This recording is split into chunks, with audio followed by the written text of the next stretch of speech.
नमस्कार साहेब, माझं नाव लक्ष्मण जालेंद्र पांढरे आहे. मी एक छोटासा कार्यकर्ता आहे. विषय असा आहे, जे आज आमच्यावर भारतीय जनता पार्टीच्या काही स्थानिक कार्यकर्ते, नेते म्हणणार नाही मी, कारण ते नेते म्हणायचे आता राहिलेले आहेत, कार्यकर्ते म्हणतो मी. त्या कार्यकर्त्यांनी आमच्यावर काही आरोप केले आहेत, माझ्यावर वैयक्तिक स्वतः. त्या संदर्भात मी बोलू इच्छितो की बेनीवाल साहेब, पहिली गोष्ट, अजून हा वॉर्ड डिक्लेअर झाला नाही, कुणालाही उमेदवारी दिलेली नाही. सगळे इच्छुक आहेत. अजून महायुतीच्या नेत्यांची बैठक चालू आहे. त्या बैठकीमध्ये जे काय त्याची तिकीट जाहीर होईल, ती तिकीट, ज्याला तिकीट भेटेल त्याचं आपण काम करणार आहोत प्रामाणिकपणे, इमाने ईतबारे. दुसरी गोष्ट, आपण जे म्हणताय ना, मुख्यमंत्री देवेंद्र फडणवीस साहेब, शिंदे साहेब, हे जे आपण वारी नेते आहेत आपले मुख्य, हे म्हणतायत ना, मग त्या जो उमेदवारी आहे, त्या उमेदवाराचं काम आपल्याला नीटच केलं पाहिजे. तुम्ही जे म्हणताय की मी मैत्रीपूर्ण लढत, हे कधी होईल? तुम्ही स्वतः जेव्हा वैयक्तिक, तुम्ही स्वतः इलेक्शनच्या रिंगणामध्ये उतरा. आपल्याकडे देखील ओबीसी माणसं आहेत ना, ते तुम्ही स्वतः उतरा, त्यांना घेऊन उतरा किंवा कसंही उतरा. मग ते त्यावेळी तुम्हाला कसं वाटेल, त्यावेळी तुम्हाला ते समजेल. दुसरी गोष्ट, आता माझ्यावर वैयक्तिक आरोप केलेत साहेब. त्यावेळी आपण 3-4 वर्षापूर्वीची गोष्ट आहे.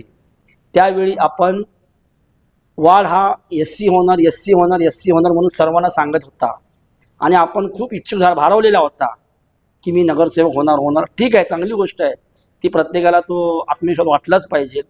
त्या दृष्टीने मी एक सामान्य कार्यकर्ता होतो, तुमचाच BJPचाच. त्या दृष्टीने आपण माझ्याकडे आला होतात साहेब. आता कार्यकर्त्याचे काही अडचणी असतातच, त्यावेळी तुम्हाला माझी गरज होती, मला तुमची गरज नव्हती साहेब. तुम्हाला माझी गरज होती, तुम्ही माझी त्या पद्धतीने तुम्ही मला मदत केली आहे, मी नाकारत नाही ती.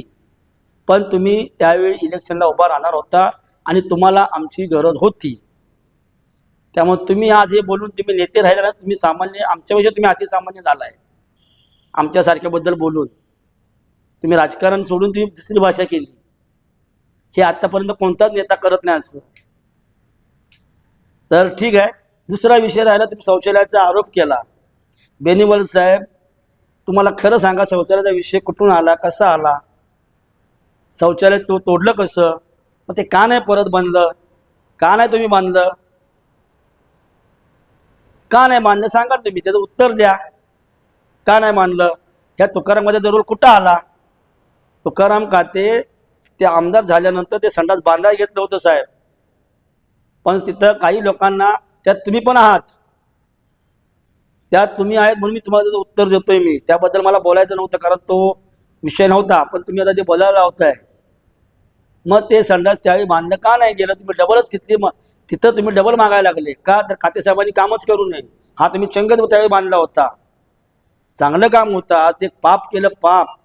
जे तिथल्या स्थानिक लोकांचे, जे शौचालयाचे म्हाताऱ्यांचे जे हाल झालेत ना, त्या पापाचे भागीदार तुम्ही देखील आहात बेनीवाल साहेब.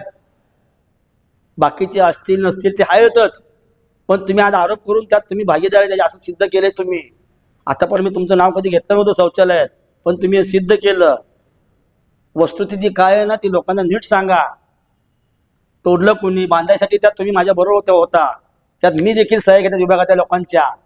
नंतर ते संडास कॅन्सल का झालं, कुणी केलं, त्याबद्दल आपण बोलावं बेनीवाल साहेब. ते खूप बरं होईल की संडास कॅन्सल कोणामुळे झालं, कशामुळे झालं. त्यानंतर खाते साहेबांनी संडास ते पास करून आणलं, मग ते का नाही झालं, याबद्दल आपण खुलासा करावा, एवढीच आपणास विनंती आहे बेनीवाल साहेब. पण असं कुणावरती वैयक्तिक आरोप करू नका. असं आरोप करून आपण पुढे जाणार नाही, एवढीच विनंती.